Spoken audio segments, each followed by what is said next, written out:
It is the most important issue facing our area right now. Violent crime. Teenagers killing teenagers. There's a subculture of gun violence in the city of Mobile with young black men. It's high damn time we did something about it. Just this week, an 11-year-old boy shot and killed while in his home in RV Taylor. A 14-year-old girl shot and killed on Michael Donald Drive. 3 people shot and injured on Plaza Court. What we're seeing is a crisis, really. A city on edge. It's time for us to take action. A police department on alert. This is not going to be tolerated. A community begging for help. You're just not safe. You don't feel safe any place you go. Tonight, a special edition of NBC 15 News, targeting the violence.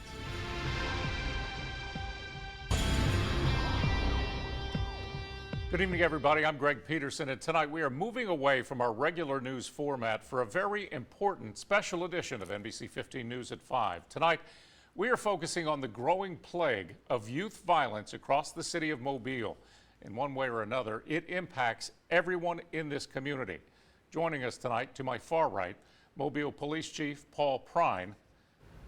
To his left, President of the Mobile branch of the NAACP, Robert Clopton Sr., and to my left, Mobile Public Safety Director and former Police Chief Lawrence Batiste. Gentlemen, we say thank you so much for being here tonight for a very, very important conversation. Now, I have been in Mobile now for 15 years. For many of those years, I worked closely with the Mobile Police Department.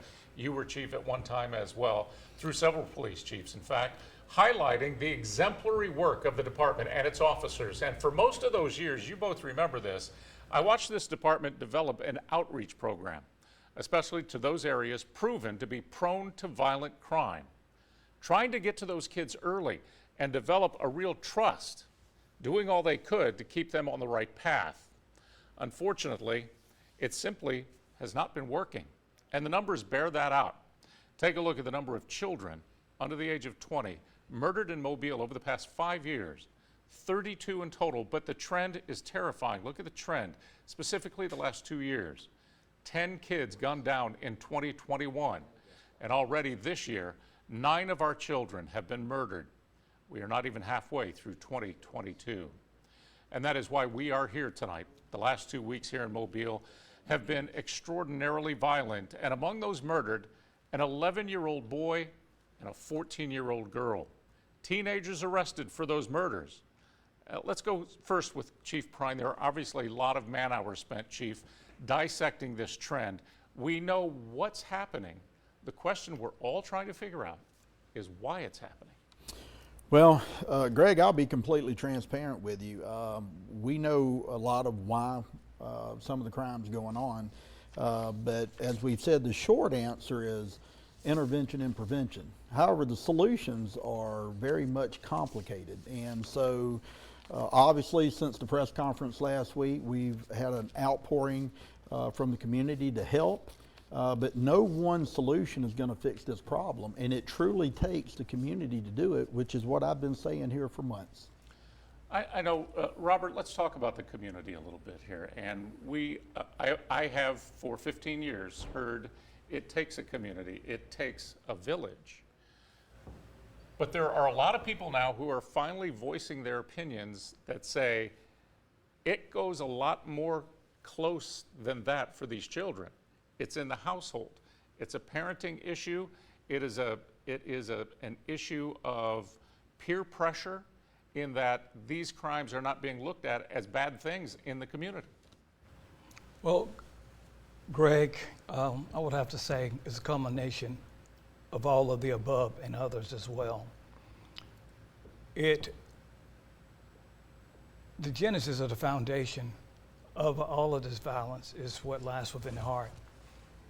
And from our perspective, we are here to ensure the political, the education, social, and economic equality rights of all people. Gun violence is jeopardizing everything that we seek to do. Granted, there are a lot of solutions, there are a lot of ideas, but is there that one magic solution? I think it's a plethora of things that we need to do. We need to focus on that community. And when we mention the community, it's all aspects. Everyone has to come together to a round table. Let's identify who, let's identify where, and let's focus on solutions. Everyone has an idea. Granted, there's an uptick of violent crime in the city of Mobile at this particular time. And we have to come together to find solutions to help alleviate and eliminate the senseless violence that we're experiencing. And it's not just the city of Mobile either. It is all across the nation. We have seen this, and it truly is a plague. And I want to talk about the frustration in this community. It is palpable right now. Last week, a member of the Mobile Police Department, a lot of you heard it, verbalized what many are thinking. Sergeant John Young addressing the stigma associated with this growing number of violent crimes.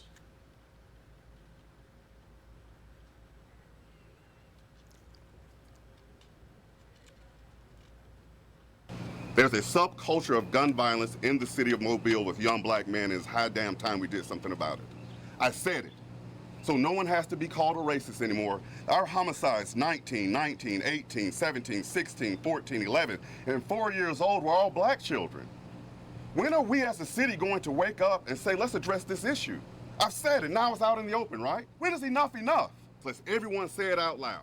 That's where we begin, because if we first say there's a problem, then we can find a solution. There must be a better solution than killing somebody. You know, been here 15 years, and it's the first time I've really heard it summated like that. And Director, there was some talk that there may be some reprimand for this particular sergeant. We talked to you about it. You said no reprimand. Perhaps you don't agree with everything he said. But what is it about what he just said that could be disagreeable? So there was nothing wrong with the emotion that Sergeant Young displayed. I've often displayed the same emotion. Yes, you have. But when you start a conversation at race, you never get beyond race. And whether you say I said it's racial or not, you begin this conversation at race. And so you cannot really start to move the conversation to where you really need it to go, because you're more focused on the idea that somebody threw out the race card. I've worked in this profession for over 30 years, and not one time have I used race as a means or a method to get to where I want it to go. There are some issues that we have to always keep in mind, but when you divide people, when you put something and you make people choose right or left, what you have at that point is a division, and how do you bring people back to the center? Our country is at right now because there is a far right, there is a far left, and there are a lot of disagreement about where we stand in those two polar opposites. So again, while I agree with the passion, 100% of the passion that was displayed, I do think that when you are thinking about how you move a city, we're one Mobile. One Mobile means that we stand together, and it doesn't matter whether you're black, whether you're white, whether you're green, whether you're purple.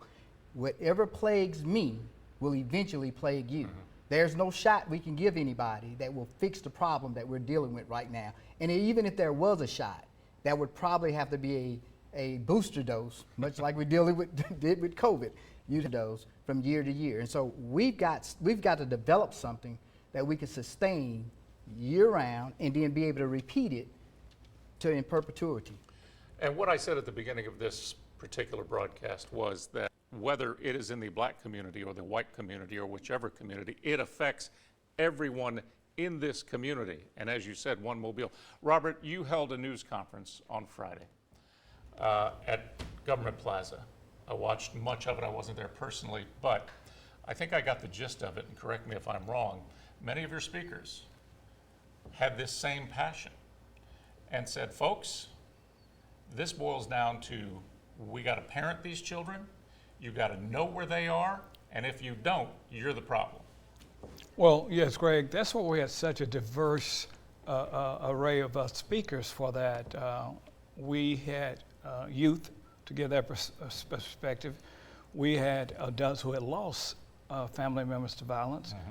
We had a couple of ministers, and then we had a couple of lay people. But everyone is saying the same thing. There's not one magic size that's going to fit all. But collectively, we can come together to address the issues where they start. Some do start in the home. Some start from peer pressure. Some start from post-traumatic stress disorder. We have to identify what these problems are and develop solutions to alleviate them. Again, let me back up something too. I talk about the violence in Mobile. Yes, we do have a concern with violence throughout the nation. Therefore, I feel that the first steps we need to take, or that needs to be taken, is from our elected officials in Congress and the Senate.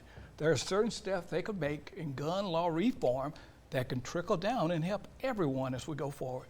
I think we're seeing a lot of that right now, and unfortunately it has taken several mass shootings to get the conversation to this point. When it gets to the finish line, nobody knows, that is for sure. Right now in Congress, you have the Senate debating something, and it looks like there will be some sort of bipartisan movement coming to make it more difficult to get guns, to increase red flag laws, those kinds of things that I think anybody can agree, no matter how big of a gun advocate you are or not, that it doesn't take much to make things a little more difficult.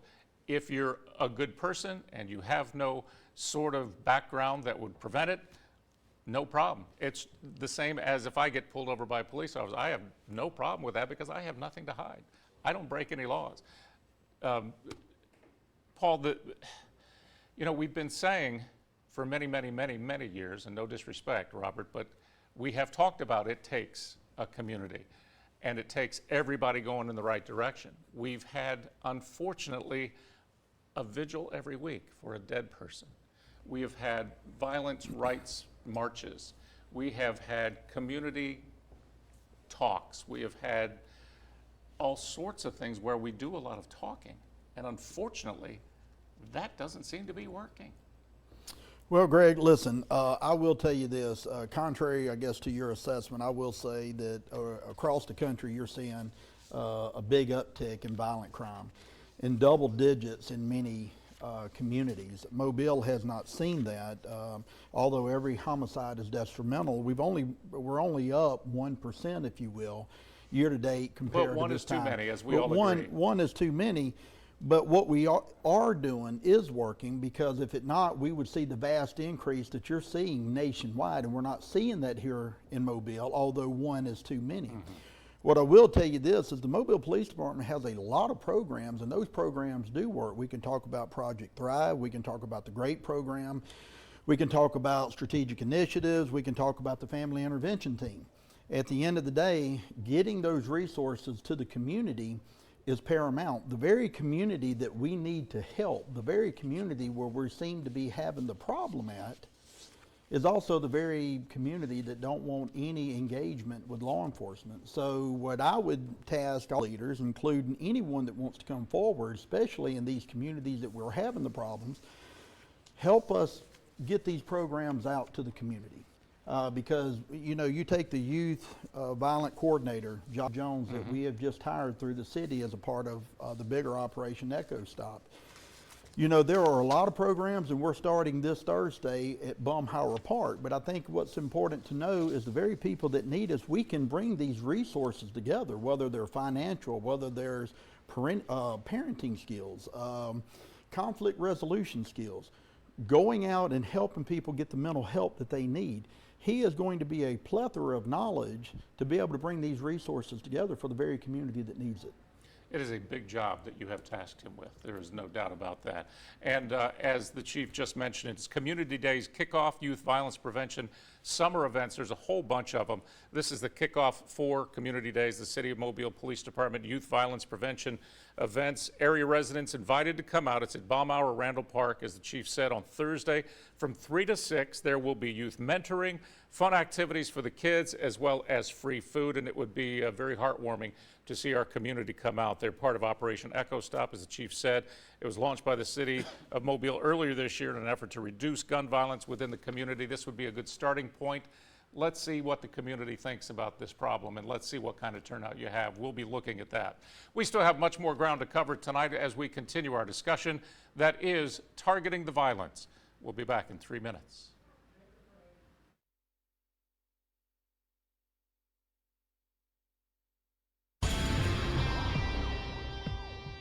Welcome back, everybody. We are continuing an important discussion during this special edition of NBC 15 News at 5, focusing on targeting the violence. If you're just joining us with us tonight, we have Mobile Police Chief Paul Prine, Robert Clopton Sr. with the Mobile chapter of the NAACP, as well as Mobile's Public Safety Director, Lawrence Batiste. Lawrence, the chief just brought up a really very good statistic that so far this year already, 163 weapons have been stolen in Mobile, most of those from cars.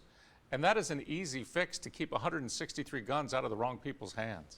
You know, I've said it time and time again that, you know, if we could figure out a way to reduce access to weapons to those individuals that are most immature when it comes to utilizing weapons, we would probably prevent an enormous amount of violent crime in our community.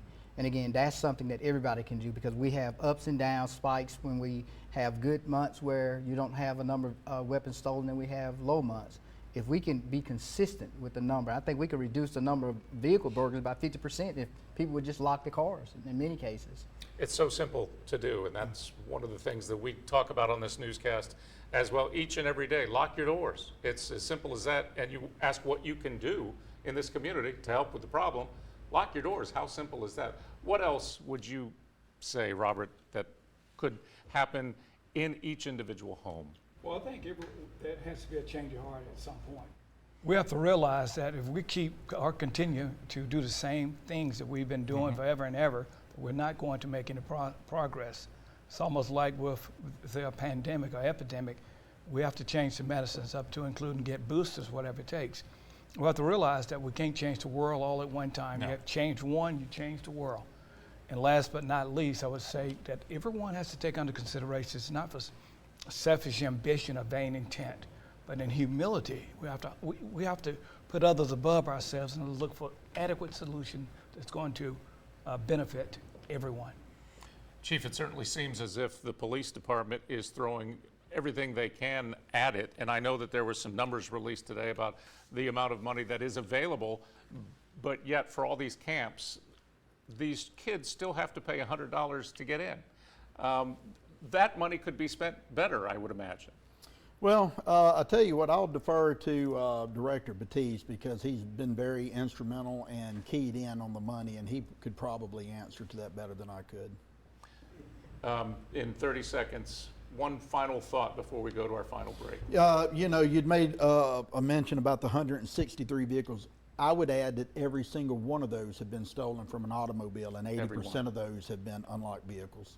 And you know, for the most part, I would imagine that in law enforcement, most guns you take off people who commit crimes they didn't get those through the proper channels. That's They were exactly stolen right. guns, yeah. Well, don't go away. We will hear a final message from our leaders in just a moment.